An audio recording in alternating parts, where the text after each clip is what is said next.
তুমি সমুদ্রের উপর দিয়ে উড়োজাহাজে ভ্রমণ করছো। হঠাৎ সব যোগাযোগ বন্ধ, রাডার কাজ করছে না। তারপর কোনো চিহ্ন ছাড়া তুমি হারিয়ে গেলে। এই জায়গাটার নাম বারমুডা ট্রায়াঙ্গল।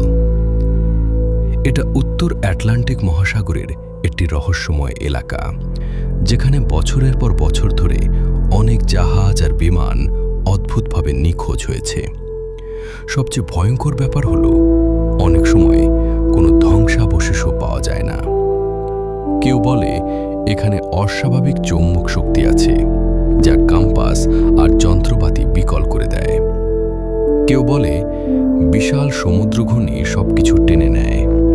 আবার অনেকে বিশ্বাস করে এটা ভিন গ্রহীদের কাজ। কিন্তু সত্যি কি? বিজ্ঞানীরা আজও নিশ্চিত হতে পারেননি এসব ঘটনা ঠিক কী কারণে ঘটে। এমন আরও অদ্ভুত ও রহস্যময় ঘটনা জানতে এখনই চ্যানেলটি সাবস্ক্রাইব করে আমাদের পাশে থাকুন। মাইবিডি পক্ষ থেকে সবাইকে ধন্যবাদ। দেখা হচ্ছে নতুন কোনো ভিডিওতে।